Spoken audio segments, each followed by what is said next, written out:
Foi tudo muito impulsivo, eu não tinha pensado em nada antes, não era nada premeditado, então eu não tive aquele pré-sofrimento, aquela angústia de faço, não faço, vou, não vou. Eu fui no impulso. Então depois, quando eu estava no hospital, quando eu me dei conta, eu falei, nossa, o que eu fiz?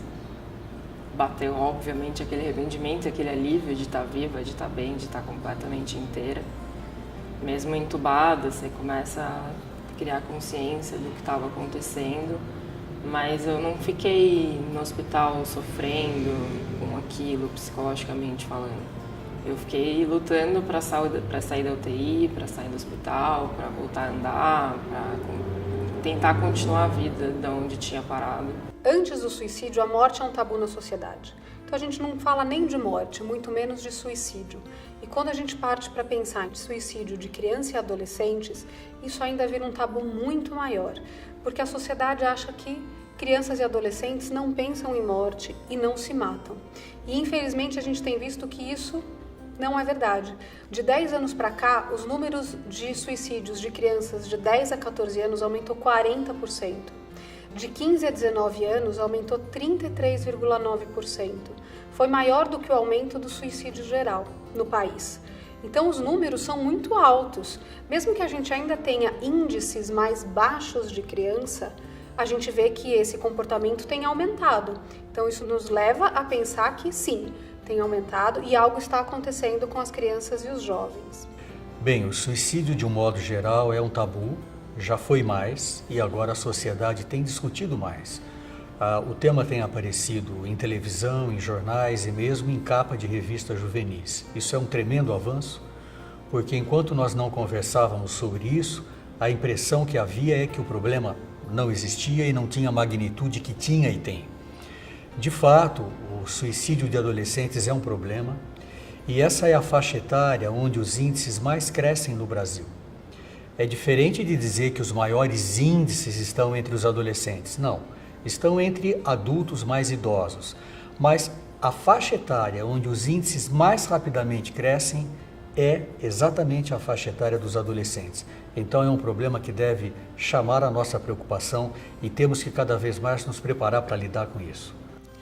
Falar sobre suicídio e a prevenção do suicídio é um tabu que vem se desmistificando. Felizmente, já há alguns anos, em especial nos últimos 2, 3 anos, a gente tem encontrado mais liberdade e espaço para falar sobre isso. Da mesma forma, o suicídio entre o público adolescente e jovem vem saltando aos olhos do Ministério da Saúde, da própria sociedade, desde a virada do milênio em 2002, e a coisa vem se agravando. Então é um tema que merece nossa atenção, nosso cuidado, e que felizmente a sociedade vem falando sobre isso de uma maneira mais responsável e educacional. Às vezes os sinais são difíceis de serem percebidos e são confundidos com questões da própria adolescência. Muitos pais e amigos ficam na dúvida se aquele comportamento ele é algo normal da adolescência ou se já é um comportamento que inspira cuidados. Alguns dos sinais que a gente tem são diminuição das notas, quer dizer, do rendimento escolar, aumento de faltas, aumento de queixas físicas como dores de barriga, dores de estômago, maior agressividade, mudanças bruscas de comportamento, um tédio constante, alterações de sono e de apetite, alguns sinais de depressão, mas aí vale lembrar que para os meninos, às vezes essa depressão ela se mostra de outra forma. Às vezes ela vem com um comportamento mais agressivo. No caso das meninas, muitas vezes está relacionado a sentimentos de menor valia. Ela não aceita elogios, ela não aceita prêmios, aumento do uso de álcool e drogas, isolamento. Quando o adolescente dá algo que é muito querido a ele, por exemplo, um adolescente que toca violão e pega o violão e dá para um amigo sem que isso tenha uma explicação. E algo que tem acontecido ultimamente com relação a posts sobre morte e sobre suicídio. Então, as redes sociais têm sido locais onde os jovens colocam essa vontade, essa intenção de morte, e por conta dos grandes mitos que a gente tem, como o principal deles, quem fala não faz, As pessoas acham que quando um adolescente coloca algo lá, isso é besteira, não deve ser levado em conta. E infelizmente a gente também tem hoje suicídios ao vivo de adolescentes nas redes sociais. Isso mostra que tem muitos sinais que podem ser observados e que qualquer comunicação suicida, seja ela direta, como eu quero morrer, eu estou pensando em me matar, como mais indireta, eu quero dormir e nunca mais acordar, eu quero acabar com tudo, são sinais que a gente leva em consideração. Fala-se muito sobre os sinais de um suicídio iminente. Nós temos que tomar cuidado porque algumas pessoas põem fim à vida sem dar sinais. Então nós também não podemos afirmar que sempre há sinais. De um modo geral, o que nós temos que perceber é uma mudança de padrão de comportamento. Eu vou dar um exemplo. Após uma discussão com o pai, com a mãe, é normal o adolescente ficar uma tarde trancado no quarto.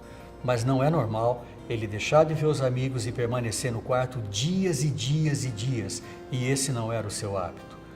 Mudar o tom das postagens, o tipo de música, o tipo de poesia que lê ou divulga entre os amigos, doar pertences, crises de raiva, mudança no comportamento na escola, um mau aproveitamento, tudo isso são sinais de que alguma coisa está acontecendo. Não necessariamente sinal de um risco de suicídio, mas de que alguma coisa está acontecendo. Pode ser uma depressão, pode ser um transtorno bipolar, pode ser uso de droga, pode ser ele se sentir amarrado porque está sendo vítima de bullying e não sabe para onde fugir. Ou seja, uma mudança de padrão de comportamento tem que chamar mais a nossa atenção. Independente da idade, uma das coisas que especialistas chamam a atenção, e nós também na experiência do CVV, é a mudança brusca de hábitos. No caso do adolescente, do jovem, então, por exemplo, o abandono da escola, a reclusão, o isolamento de amigos, o não querer mais conversar com as pessoas, o não querer mais socializar, que é uma coisa tão importante na fase da adolescência e da juventude. Então, quando ele começa a ficar só num quarto escuro ou sozinho e isolado, ele ou ela merece atenção. De repente, a decepção com um namorado, uma namorada, com aquela pessoa que você está apaixonado, isso tem um impacto forte. Assim como mudanças de lar, de escola, de ambientes, também você tem perdas aí. Se você não tem um cuidado nessa transição, gera sofrimento e requer cuidado. Quando eu saí do hospital, eles já saíram instruídos por uma equipe médica lá do Hospital Regional em Osasco. Eles começaram a conversar mais, eles começaram a prestar mais atenção no que eu sentia, no que eu falava, porque antigamente eles não davam importância. Nós somos em 4 irmãs. Então, o que acontece? 2 irmãs minhas, hoje, atualmente, elas são cantoras profissionais. Naquela época, a minha família estava focada nelas. Ao identificar um sinal, não fique passivo.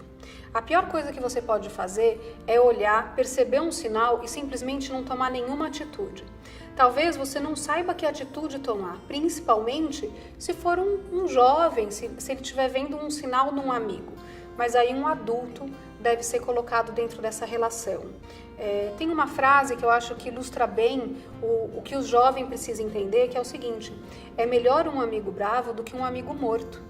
Porque muitos jovens acabam contando para os amigos a ideia e a ideação suicida. E esses amigos, pelo jovem até muitas vezes pedir segredo, acabam guardando essa informação. E suicídio é algo grave demais para qualquer um guardar segredo. Então vamos lá. Percebeu os sinais, desconfiou de alguma coisa, vai chamar para uma conversa. Mas é uma conversa sem olho no relógio, sem olho no celular, sem pressa, sem julgamento, onde você vai mais ouvir do que falar. Você pode começar essa conversa falando, né? Tenho percebido que você não está legal, tenho visto que tem algo que não está bem com você. É isso mesmo? Tem algo que está doendo? Tem alguma coisa que não está bem na sua vida?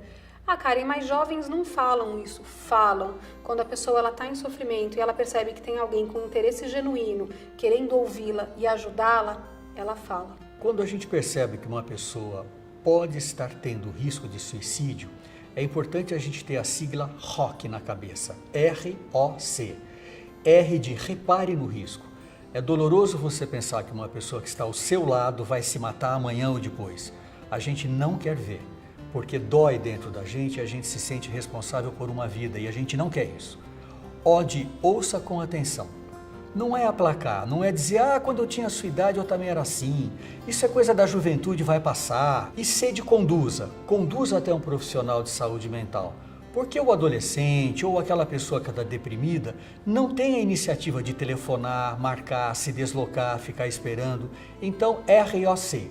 Repare no risco, ouça com atenção, sem julgar e sede conduza até um profissional de saúde mental. Eu sempre procurei ter um vínculo afetivo com os meus alunos. Eu procuro conversar muito com eles sobre tudo e isso é muito importante. Então, você tem que ter um olhar sensível, você tem que estar aberto, você tem que ter uma escuta muito sensível. E eu procuro fazer isso da melhor forma possível, me aproximando com amor, com carinho, com atenção. O suicídio, ele não é uma coisa que nasce e cresce de fora para dentro. Ele é uma coisa que nasce e cresce de dentro para fora. É claro que o meio externo, o ambiente onde a pessoa vive e as suas interações afetam e contribuem, tanto com os fatores de risco quanto os fatores de proteção. Mas é uma coisa da condição interior de cada pessoa.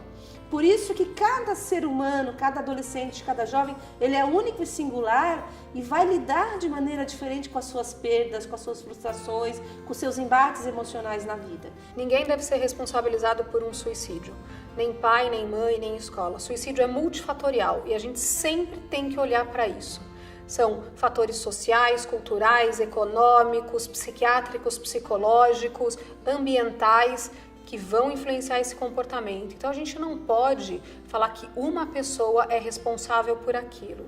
É muito comum que a sociedade queira buscar um culpado e é isso que a sociedade vai fazer num primeiro lugar. E quando é jovem, vai principalmente culpar os pais. E não é assim. Depois que alguma coisa brusca ou fatal acontece, é que a gente começa a ligar as coisas e perceber, poxa, mas estava tudo aqui e eu não vi, eu não percebi, como foi isso?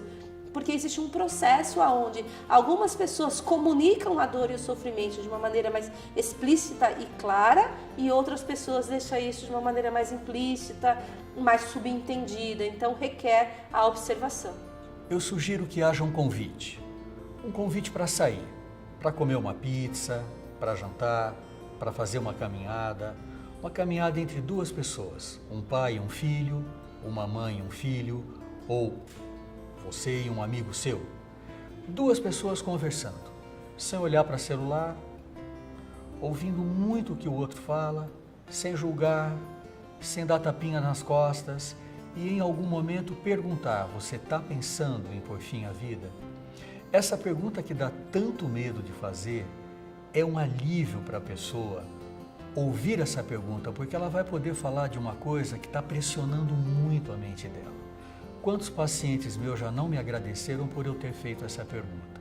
Muitas vezes profissionais vão precisar ser incluídos nessa ajuda, vai precisar de avaliação psicológica, avaliação psiquiátrica, em alguns casos uso de medicamento. Inclua a escola nesse cuidado também. Suicídio não é algo que a gente trata sozinho, nem o profissional, nem a família, nem a escola.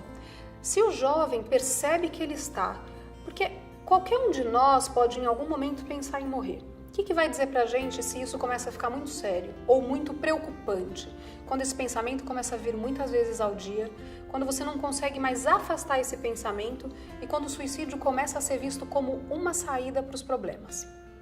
Começou a ver o suicídio como uma saída dos problemas, começou a planejar essa morte, vai buscar ajuda com urgência. E aí, se a pessoa está passando por isso, fala com quantas pessoas precisar, quantas vezes precisar de que tem um problema e que ele precisa de ajuda. Seja claro nessa necessidade de ajuda.